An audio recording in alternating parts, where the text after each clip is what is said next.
Existe una extraña e inherente obsesión en la condición humana por atesorar y proteger aquello que consideramos de incalculable valor.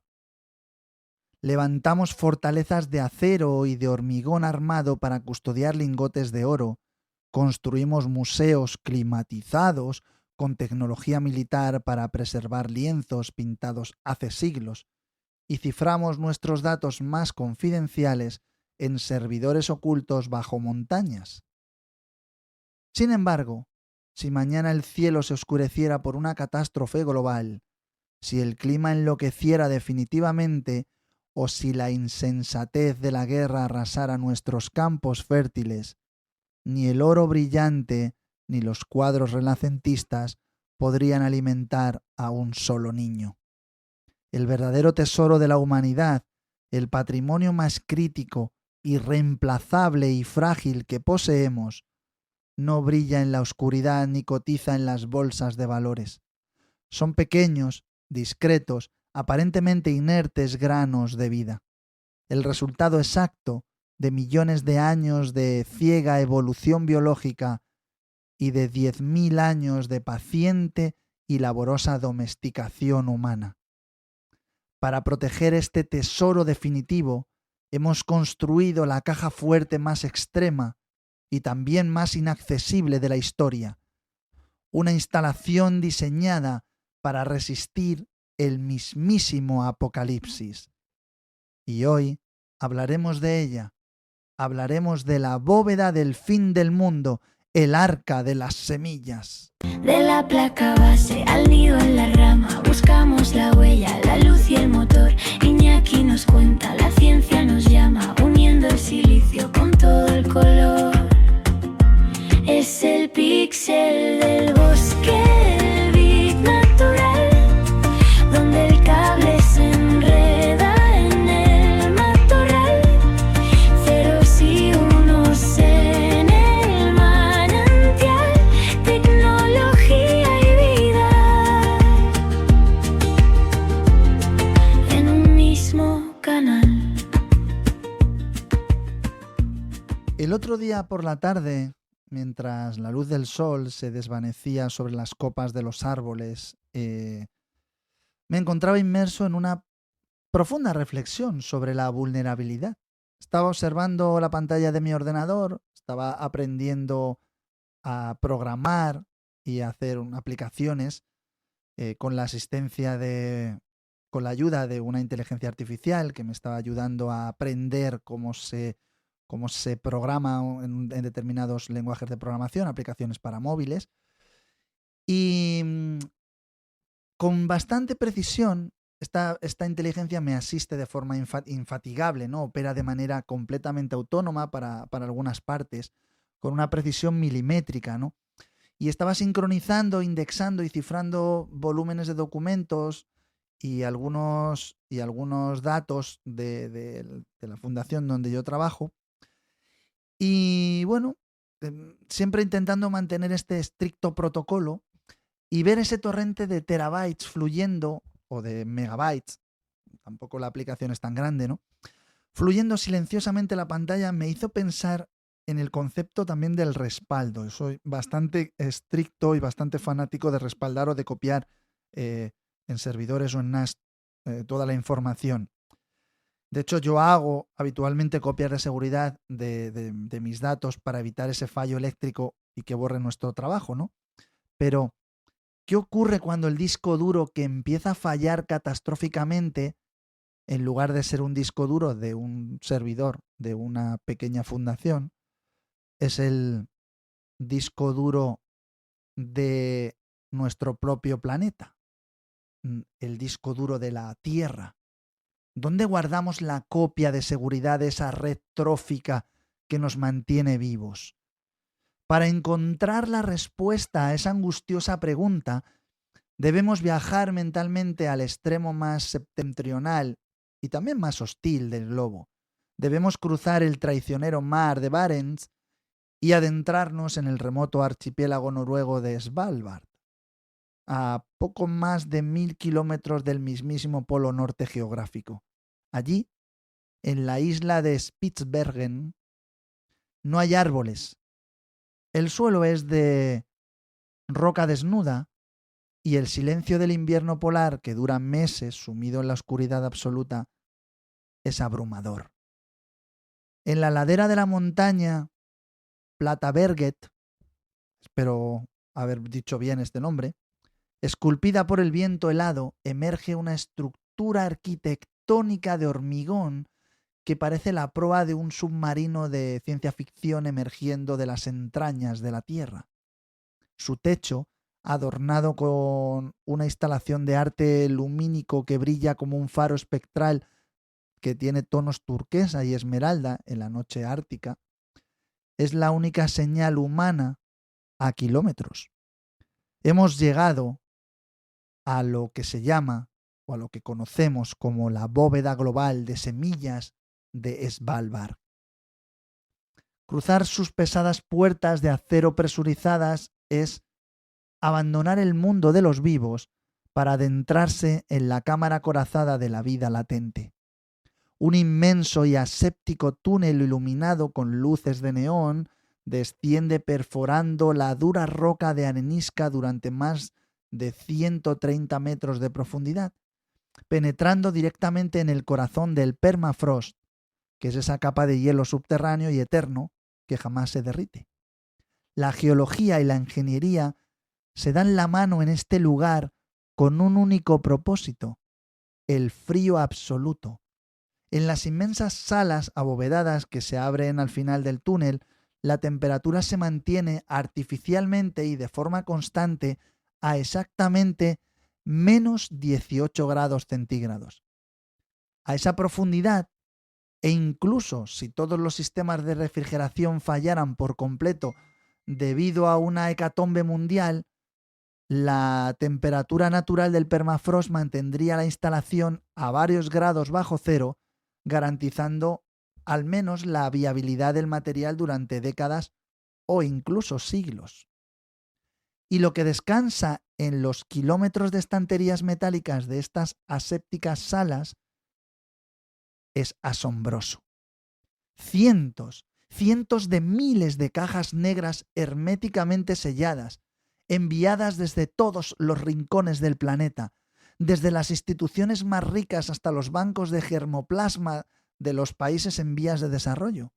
En su interior, envasadas al vacío, en sobres de aluminio termosellados de 3 capas para eliminar cualquier rastro de humedad y también de oxígeno, duermen más de 1 millón de muestras de semillas distintas. Hay variedades de trigo que sobrevivieron a las sequías del antiguo Egipto, arroz resistente a las inundaciones de los monzones asiáticos, maíz cultivado por las antiguas civilizaciones mesoamericanas y miles de leguminosas, sorgo y cebada. No es un museo nostálgico, es un arsenal biológico incalculable. Cada una de estas diminutas semillas encierra en su microscópico ADN la clave química para resistir plagas que aún no conocemos o sequías que están por venir.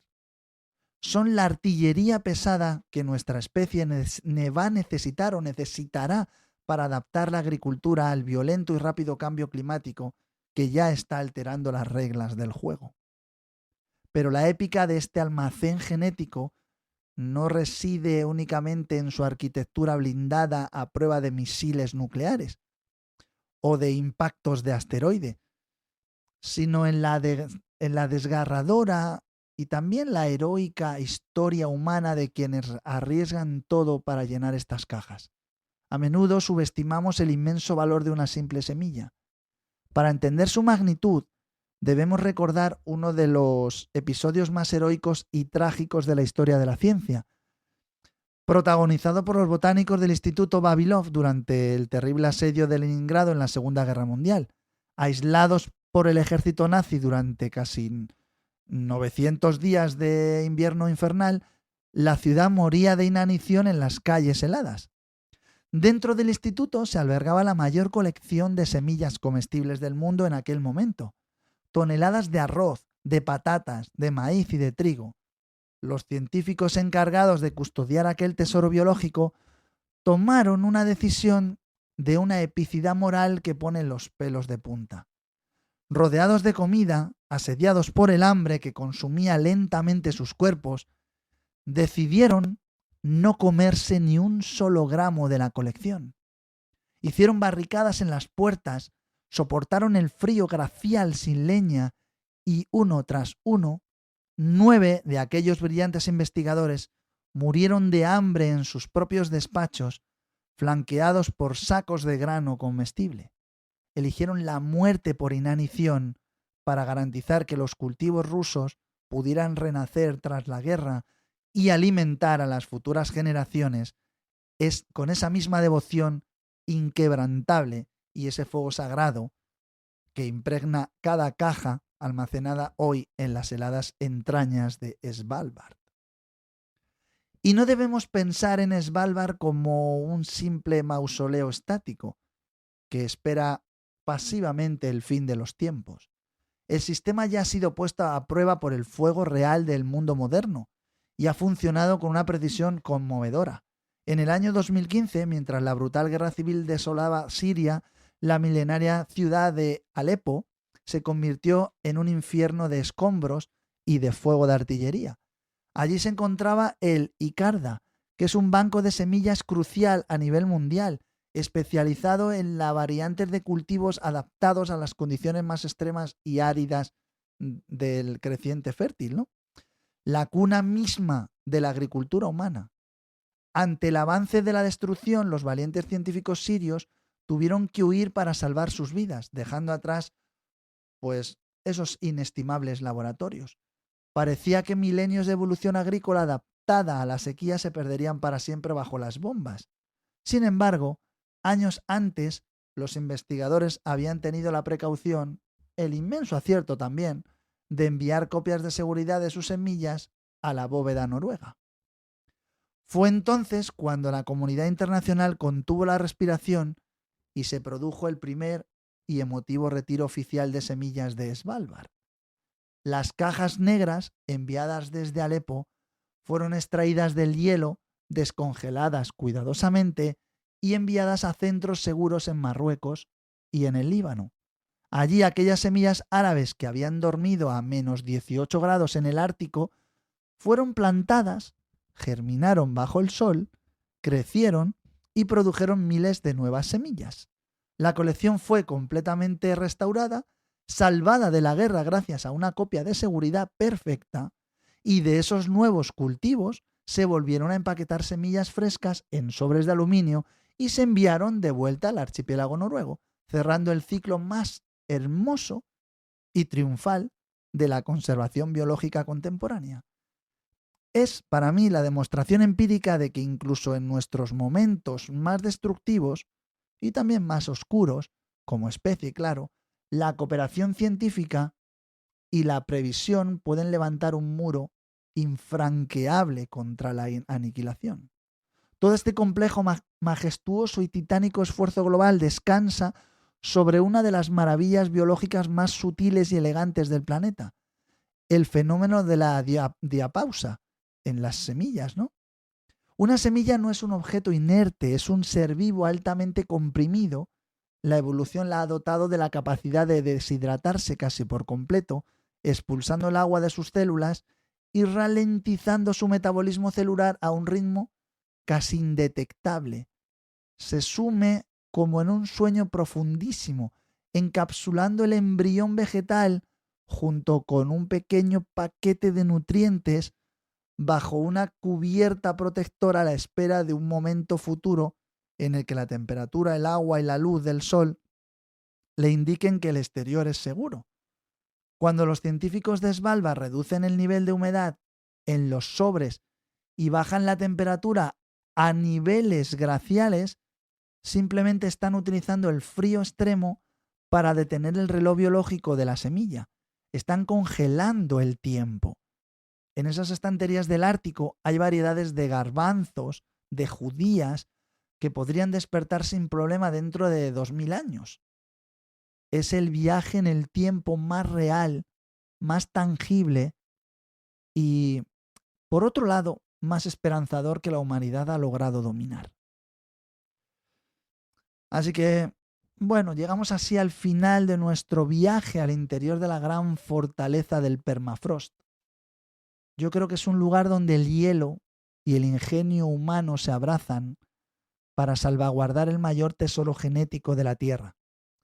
A menudo nos dejamos abrumar por ese pesimismo ante las noticias de la extinción, la deforestación y también los conflictos que asolan nuestro mundo. Pero pensar en la bóveda de Svalbard es encontrar un faro inquebrantable de esperanza. Es saber que en el rincón más frío, oscuro y remoto de nuestro planeta hay hombres y mujeres de todas las naciones, religiones e ideologías que han dejado de lado sus diferencias políticas para depositar juntos en las mismas estanterías de acero las semillas que garantizarán el pan de nuestros descendientes. Es el testamento supremo de nuestra responsabilidad ética. Es un poco parecido a lo que hacemos en las instituciones zoológicas, donde protegemos celosamente esos historiales y el bienestar de los animales vivos en nuestras colecciones zoológicas. En Svalbard se protege el futuro entero de la botánica agrícola.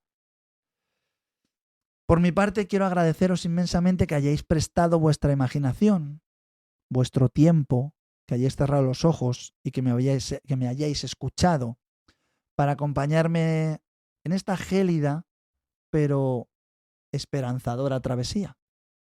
Cuidaos mucho, nunca deis por sentada la inmensa magia de un puñado de tierra y sobre todo la inmensa magia de una semilla germinando. Defender siempre el valor incalculable de nuestra biodiversidad, que esto os lo recuerdo en cada episodio. Y si los vientos fríos del norte nos lo permiten, nos escuchamos en el próximo Píxel. El bosque te observa, el píxel se apaga, pero la aventura no tiene final. Guarda la copia, que nada se deshaga. Nos vemos muy pronto en el mundo real.